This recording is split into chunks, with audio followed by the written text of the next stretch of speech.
It's almost the end of the year. This is a time for wishing others well. Last year we did the same thing, just like the year before that. Wishing people well is encouragement. It's nothing more.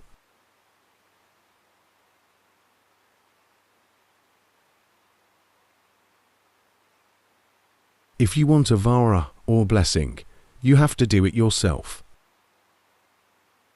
Vara means an excellent thing.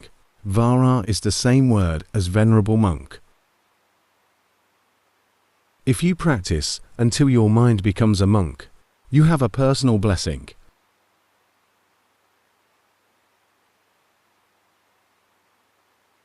Vara follows the law of karma. If you commit bad deeds, you're cursing yourself. It's not a vara. If you commit good deeds, you bless yourself. Whether it's good or bad, receiving vara or not, depends on your own actions. No one else can help you. Not even divine beings can help you. If you commit immoral deeds, divine beings will run away from you.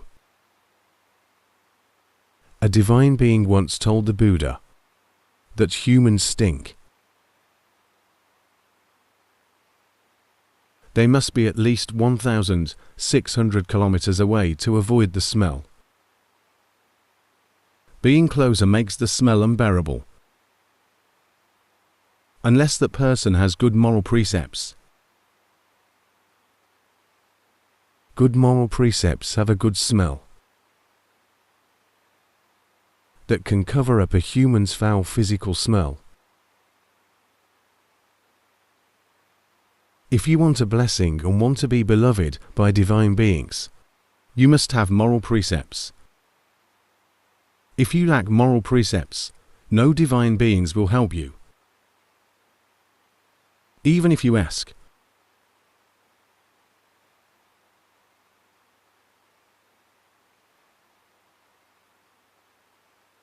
So, having the moral precepts is one step of giving yourself a blessing. There's no need to have many precepts. Being determined to keep the 5 precepts is enough. The first 4 precepts are the most important, as they're a part of the path towards enlightenment. The 5th precept is in right mindfulness. Being intoxicated hampers mindfulness.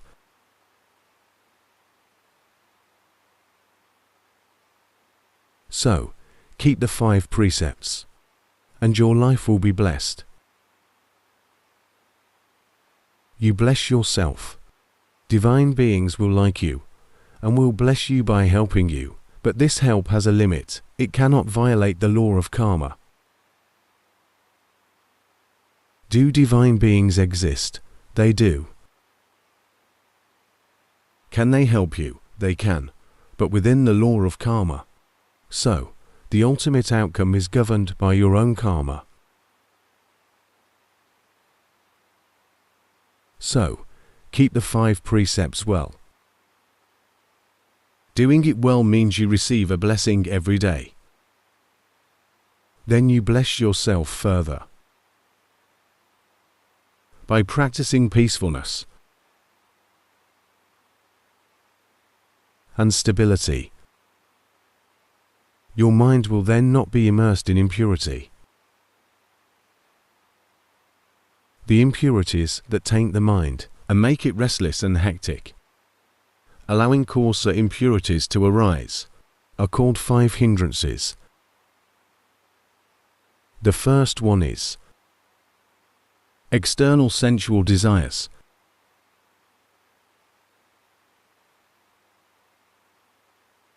That are visions, sounds, smells, tastes, and touches.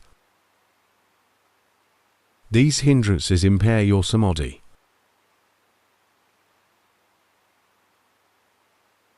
When the mind is stimulated by sensual desire, the mind becomes restless. Or, when ill will enters the mind. The mind will seek to destroy or kill. It will lack stability and become restless. Or, if you have never practiced, the mind can become unfocused, switching around quickly between eyes, ears, nose, tongue, body, and mental objects. You cannot follow the mind's movements. The mind is restless and lacks stability.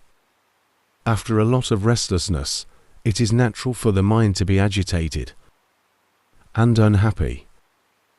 Restlessness breeds agitation. The mind is restless, agitated, and annoyed. You can also be doubtful or uncertain about the 3 M's. This is called doubt.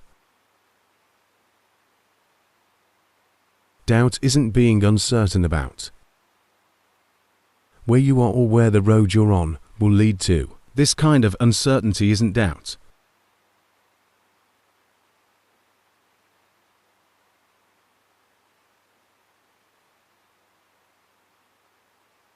Doubt is questioning whether the Buddha really existed, whether he actually attained enlightenment, whether the teachings are correct, or whether following his teachings can lead to eradication of suffering. If you're doubtful about this, more uncertainty follows. Do his enlightened disciples exist? Or is being a monk just another occupation? The uncertainty never ceases. When you see bad news about some monks, and if you cannot distinguish, you'll see all monks as evil. You may think enlightened disciples no longer exist. This kind of doubt is detrimental to your determination to practice.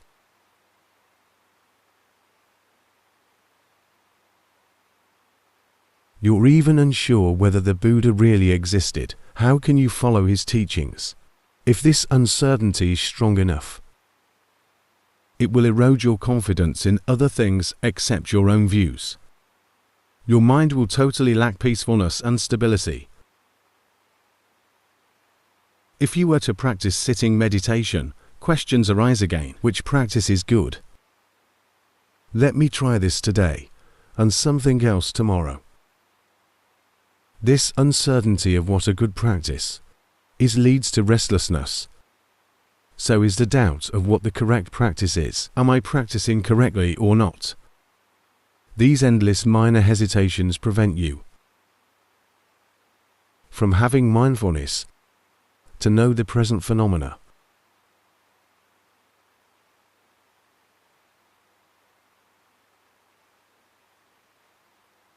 Uncertainty and doubts about the Buddha, his teachings, and his disciples don't lead to peacefulness.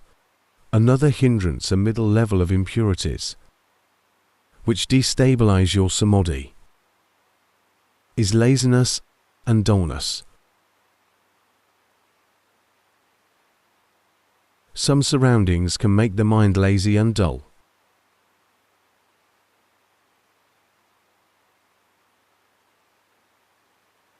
When the mind is lazy and dull, the mind lacks stability. So, if one of these hindrances arise, samadhi will cease. Be patient and continue to practice. Choose an appropriate practice object, which is an object that you like and isn't stirring up more impurities. Continuously remind the mind to stay with this object. At first, the mind may be restless, but with perseverance, peacefulness will arise. When peacefulness arises, hindrances will subside. When the mind lacks strength, hindrances will take over the mind again. So, you must persevere. During the first phase of the practice, determine to keep the precepts and persevere. You need to fight these 5 hindrances. These means hindrances to development. So, when something prevents further development of your wholesomeness, that is a hindrance.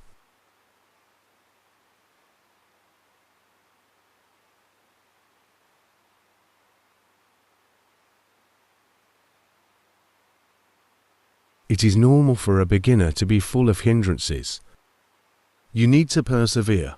You will make progress. Be diligent and bless yourself every day by waking up with determination to practice. Gradually guide yourself and practice. At first, there will be restlessness, but peacefulness will come. When the mind is used to peacefulness, the mind will regain it quickly. At first, it will be difficult to be peaceful because the mind has been restless since birth. Changing this isn't easy. But when you practice until the mind is used to peacefulness, it'll be easy. You can become peaceful within a breath or two. This is having skillfulness. Skillfulness doesn't arise without cause. It comes from diligent practices. If your mind has just attained samadhi, of the peacefulness type, happiness can arise without intention to practice samadhi. Sometimes, in daily life, the mind enters some peace and happiness arises. Many people encounter a lot of this when they start to practice. Happiness can rise by itself. This happiness is the result of the mind having samadhi. But after more practice, you'll see that happiness is still a rough, foreign mental object. So, after much practice, happiness will turn into equanimity. Equanimity is more refined than happiness. Happiness can still disturb the mind. Equanimity disturbs the mind less. So it's more comfortable. When you practice every day, with your practice object, sometimes, during the practice, the mind enters absorption and happiness and peacefulness arise. Sometimes they arise in daily life outside of practice. This is so because the mind is used to having samadhi. After more practice, equanimity will rise instead. Don't be alarmed that happiness has diminished.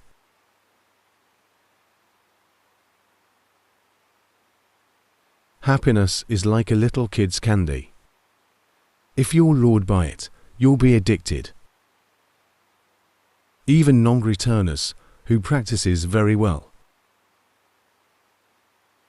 can still get addicted to happiness that arises from peacefulness and seclusion. This is happiness from samadhi that arises from not interfering with the world. If you still prefer one phenomenon over another, you still haven't reached the final goal of freedom from suffering. If you enjoy deep absorption and shun the world, you still have to practice. The mind still has choices, so it's not fully enlightened. So, we need to be careful about happiness.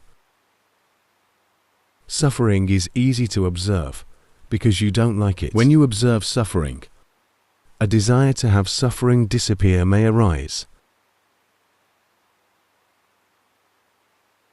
That signifies insufficient practice because the mind isn't equanimous. Yesterday, I taught a monk who lives here. He was cleaning my abode's windows. He was making his mind still.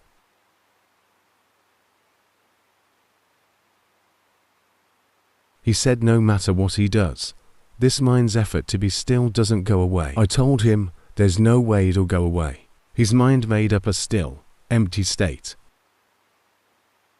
What drove his mind to do that was craving. So, the way to fix this isn't to eradicate the result, but to get rid of the cause, which is the craving. The Buddha taught us to eradicate the cause of suffering, but not suffering itself. Suffering is the result. Becoming is the result. It is suffering. It is result of karma. and can't be eradicated. So, when you practice and the mind gets in some empty, still state and you feel that you can't get out, don't bother fixing it. Observe why your mind tried to control itself like that. You'll find that it is the craving to be good and to practice is behind the mind's action. So, once you become mindful of the mind that craves, the craving will be eradicated. This is so because impurities can't coexist with mindfulness. Once you know the craving to practice, that craving will disappear. This is called eradicating the cause of suffering. You eradicate it by knowing it with mindfulness. Once the cause is eradicated, there's no intention to fabricate any existence and then get stuck in that state. So, when you eradicate the cause, suffering automatically ceases. There's no need to extinguish it. So, know the suffering and eradicate its cause. If you build up some existence or state and get stuck there, it'll be tight and unhappy. The way out is to eradicate the cause of that existence. Be observant so you can see what's behind the mind's lockup. Some cravings must be behind it, like craving to practice, craving for freedom from suffering, or craving for enlightenment.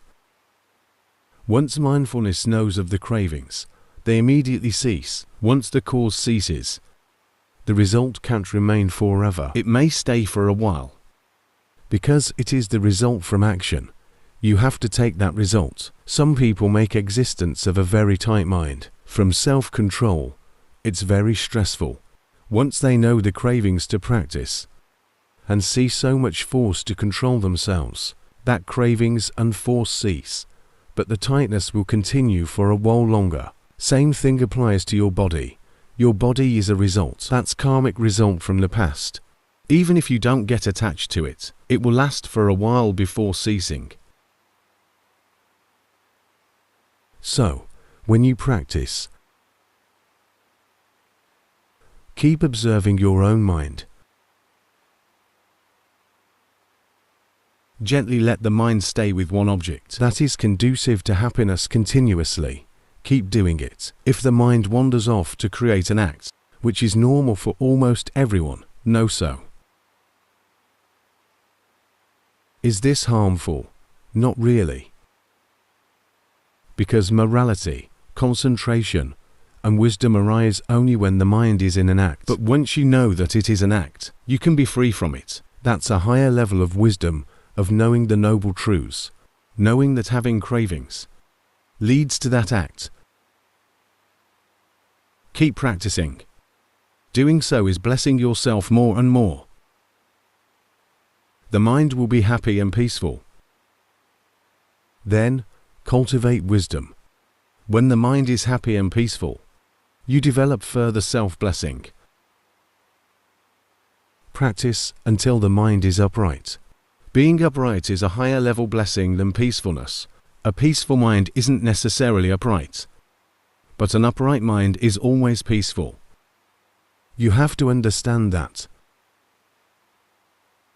Not every peaceful mind is upright.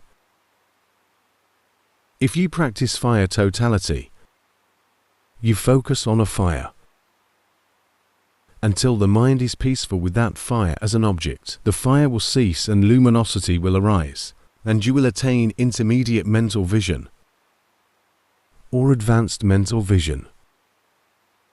This kind of peacefulness isn't upright. The mind gets absorbed into the fire or the mental vision. So, when peacefulness arises, uprightness isn't guaranteed. But if you practice until the mind is upright, that upright mind is always peaceful. I teach how to attain an upright mind every day. But you guys can't do it consistently. You need to practice more. The way to attain an upright mind isn't to force the mind to be upright. The mind doesn't like to be controlled. Know when the mind is unsteady. An unsteady mind wanders off to eyes, ears, nose, tongue, body, or abstract objects. Most abstract wanderings are thinking, or it can wander off to sea. When it has wandered off to sea, the mind is no longer upright. It has wandered off to your eyes. When the mind wanders off to hear, it wanders off to your ears. The same can happen with smelling with the nose, tasting with the tongue, or wandering off to physical contacts, like feeling that today's weather is cool and comfortable. If you're mindful, you'll know that the mind has wandered off, and stability will automatically rise. This is so because the mind that wanders off consists of an impurity called restlessness. It makes the mind circle around to eyes, ears, nose, tongue, body, or abstract things. Visions, sounds, smells, tastes, and physical touches are the outside destinations of a circling mind. Mental object is the inside destination of a circling mind. If you know that the mind has wandered off, the mind will be upright without your intention. This is so because when the mind wanders off, it has a restless type impurity. Once mindfulness knows that the mind has restlessness, impurity will cease. So, restlessness will cease and stability will arise automatically. When I talk about the mind that wanders off, it can sometimes make Buddhist theorists uncomfortable. They say there's no such thing as a wandering mind. The mind rises at the eyes and then ceases. The mind also rises at the ears and then ceases. There are so many minds. There isn't one mind that wanders around. They are correct. Once you've practiced up to a certain point, you will actually see that. The theorists understand it correctly. But when you practice, you observe what you actually see. You'll see that there's only one mind that wanders off to the eyes and then comes back. It'll do the same thing with ears, nose, tongue, body, and mental objects. Know things the way you actually see them. Otherwise, you'll fall into the trap of getting stuck in the theory, and that will prevent you from seeing actual phenomena. For example, the theory says the mind rises at the eyes and sees visions, and you get absorbed in finding out whether the eyes actually see visions or not. Getting stuck there is restlessness. The theoretical knowledge has exceeded what you can practice. You no longer see actual phenomena, so you practice with what your mind can actually see. If you see that the mind wanders off, you'll see that the mind that has wandered off ceased. You'll feel so at first when you're not skillful and you know that the mind has wandered off to see visions. You'll try to reel the mind back. When you're trying to reel it back, the mind will get tense. At the next moment, the mind wanders off to the ears. You reel it back again and the tenseness is still there, but after a lot of practice, you will see that wherever the mind rises, it ceases. When I started practicing, I also saw the mind coming and going. So I asked Luangpu where the mind is. Back then, I could practice until I saw some disturbances in the middle of the chest. I saw that impurities arise there, and I thought the mind was in the center of the chest, and it could run out to perceive at eyes, ears, nose, tongue, body, or mental objects. When the practice got more advanced, I thought the mind was at the center of the chest. So I asked Luangpu for confirmation that the mind was at the center of my chest. I asked Luangpu, where is the mind? He answered, the mind doesn't have a location. I was even more puzzled. The mind really doesn't have a location. Wherever it arises, it ceases. Keep practicing and you'll understand. You'll know that there's no permanent location for the mind. Wherever it arises, it ceases. Then, another mind arises somewhere else and ceases there. The mind can rise at the eyes and cease. Then it will arise at the mind and cease. It can arise at the nose and ceases. It will arise at the mind again and cease. At first, I tried to reel it back towards the center of the chest. After I became more skillful, there's no need to do this. Once there's contact and you know it, the new mind arises at itself, and the new mind is upright. Practice and you'll see. The theory is good, and much of what the theorists say is correct. We aim to fix the wrong view that there's only one mind. When you practice, you'll feel that you have only one mind. Everyone in the world thinks they only have one mind. Each dog feels like it has only one mind. They feel like there's an immortal self. If you think further, you may think that your body will one day die, but this mind leaves this body and enters a new one. This is a wrong view. The mind actually rises and ceases. Wherever it rises, it ceases. There is no mind that travels from this body to the next. That view isn't Buddhism. That's the result of insufficient practice, not seeing that the mind rises and ceases all the time. Continuously practice. Right view and right understanding will develop. When the mind is upright, cultivate wisdom. Be mindful of the body. And the mind with an upright, impartial mind. The mind will see the three characteristics of the body. The body is impermanent, in conflict and decay, and is non-self. If the mind is upright and mindfulness sees happy or unhappy feelings, it will see that feelings also has the three characteristics. They're impermanent, in decay, non-self, and don't belong to self. If the mind is upright and mindfulness sees memory and perception, it will see that perception also has the three characteristics.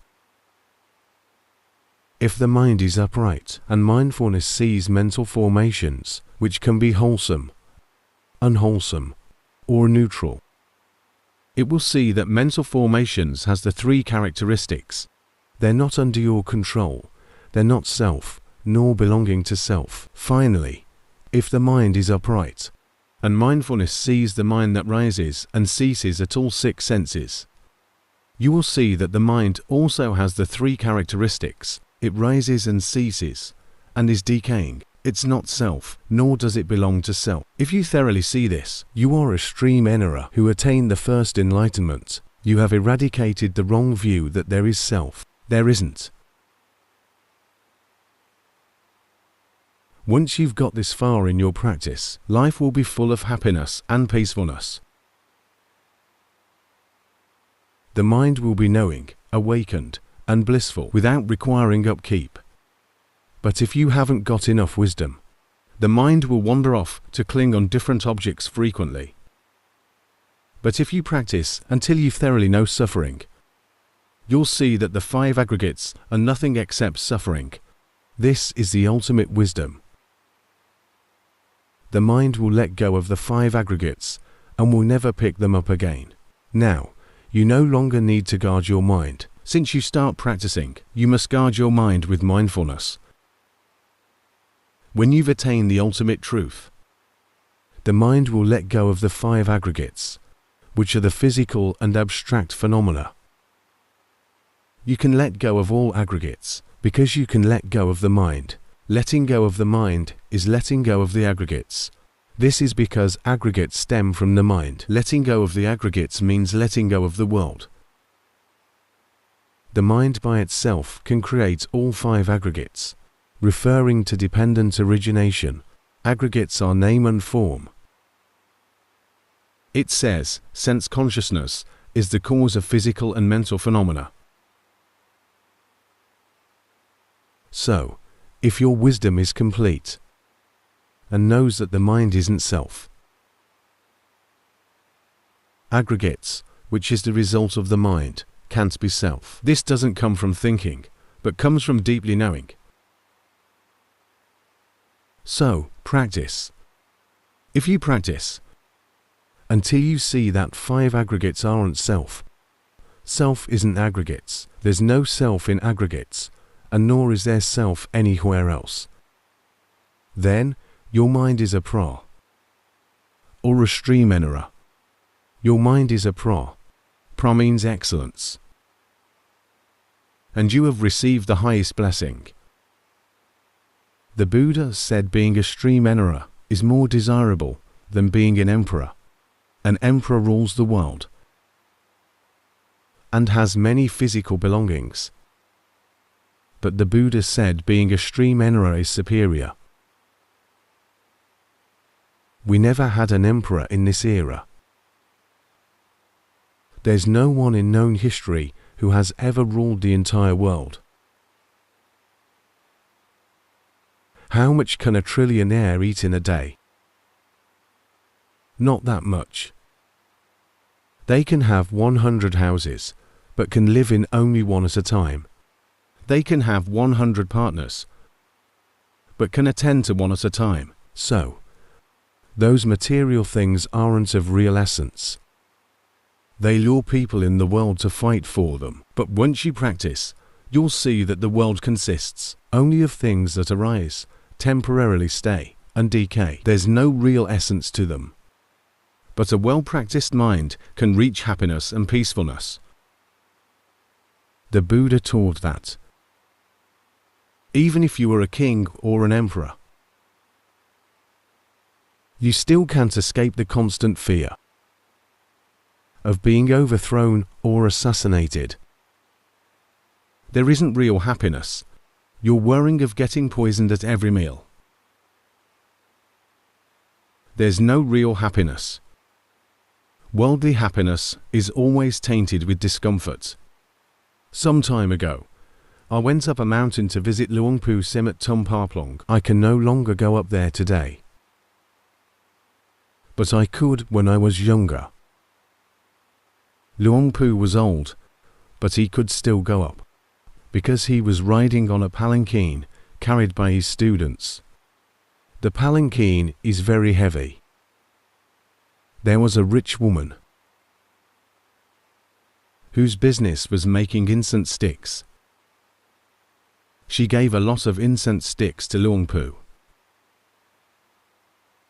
and asked for Luangpu's blessing from her donations to be very rich. Luangpu smiled and told her that being rich is burdensome, so she asked why. Luangpu said that robbers can rob her, and she wouldn't be happy. So, she asked for another blessing, to be free from theft and robbery. Luangpu stopped teaching there and smiled instead. Worldly happiness is tainted and isn't perfect. Asking for a blessing to be rich is equivalent to asking for another type of burden. Rich people have the burden of investing and avoiding scams.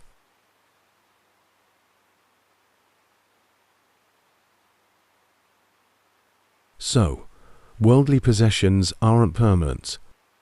Don't be too attached. You can't live without them. But know how to be content. Then develop morality, concentration, and wisdom. Wisdom is the right view and understanding. Understanding the world and life, and knowing that worldly things are temporary and impermanent. All phenomena arise, stay, and decay. If you understand Dharma, you'll see that everything that rises will cease. This is the Dharma of a Sri Menara. A Sri Menara is a venerable one, regardless of monkhood status. The phrase is revering the merit of the disciples. Says the group of disciples of the Buddha have practiced well. They practice to be free from suffering. Who belongs to this group? 4 pairs of persons, or, sequentially, 8 persons. 4 pairs of persons reaching stream entry path and stream entry fruition. Once return path and once return fruition. Non-return path and non-return fruition. And Arahant path and Arahant fruition. These 4 pairs, or 8 sequential persons, are the disciples of the Buddha. So, the Buddha didn't say that one has to enter monkhood in order to be his disciple. When you practice well and have attained stream entry, you are a pra or venerable one, and there's no need to enter monkhood. So, the real status of a pro isn't your uniform. Someone, like me for example, who wears a monk robe is called conventional monk. But a layperson wearing normal clothes, who has attained enlightenment, is a real venerable one. So, receiving a vara to be a pro is excellent. Being pro is excellent. So, stop asking for New Year's vara. It's immature to be asking for handouts. Make your own vara. Keep the moral precepts. Practice peacefulness. Practice the mind until it becomes stable.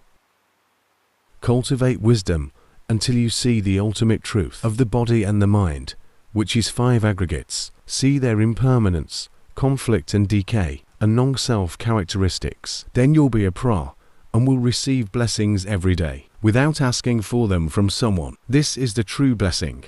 A few days ago, someone asked me for a blessing, so I told them, refrain from all unwholesome deeds, cultivate wholesome deeds, practice your mind. They were a little puzzled. Is this a blessing? Yes, this truly is. But I wish you all peaceful, wealthy, healthy, and happy lives isn't a blessing. Many old monks themselves don't have good health. Don't be so naive. If you want a blessing,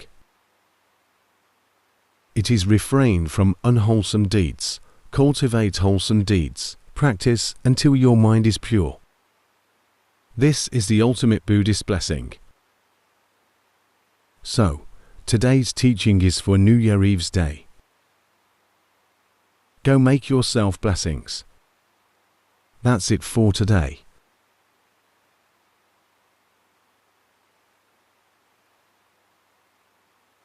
Number 1. I formally practice by doing sitting and walking meditation for 90 minutes each day.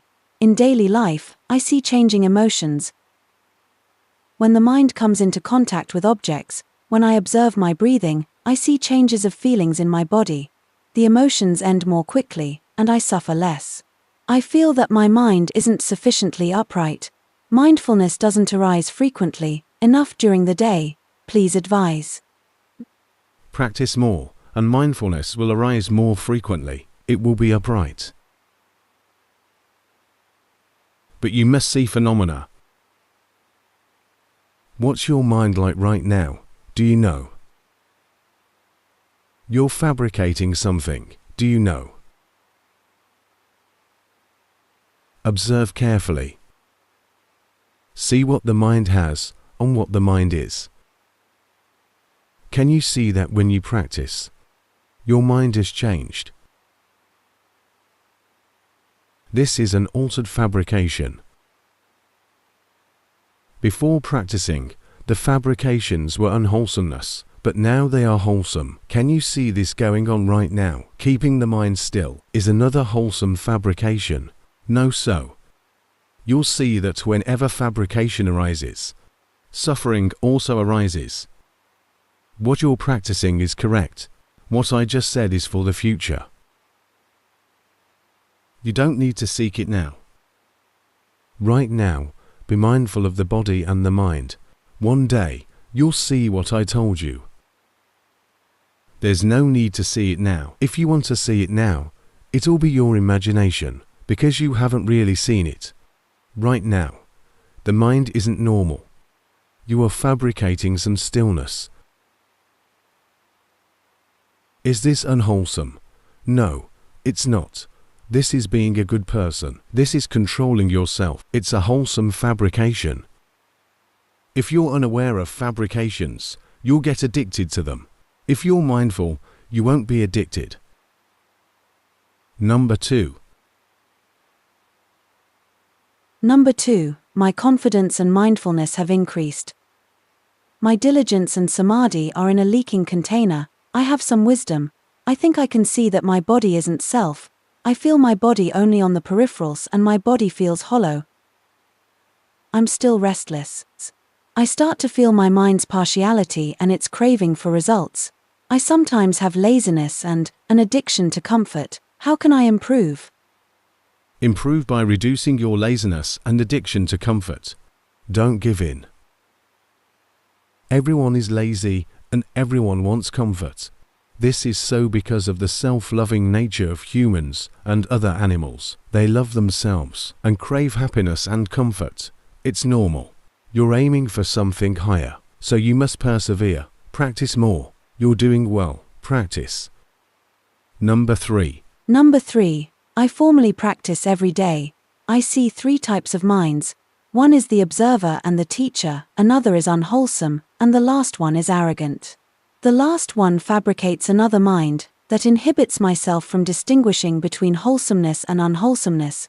I see unwholesomeness arises very frequently.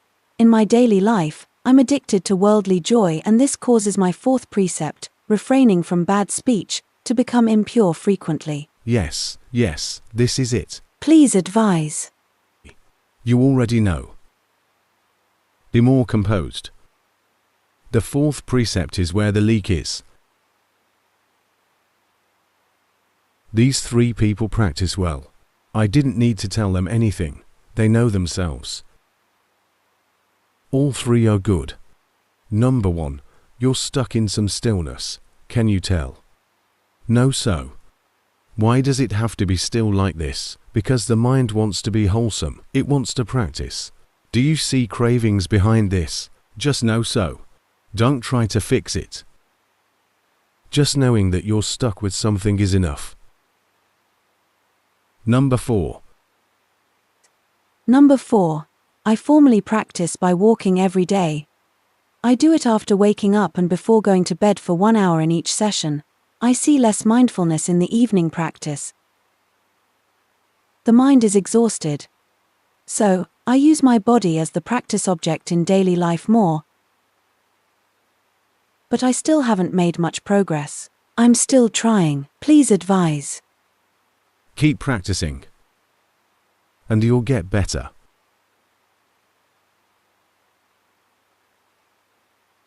Actually, the practice has improved a lot. You've changed. Can you tell? You've changed a lot. Keep practicing. You're doing it correctly. Practice more. It's easy to grade the homework today. You're all good students. Number 4.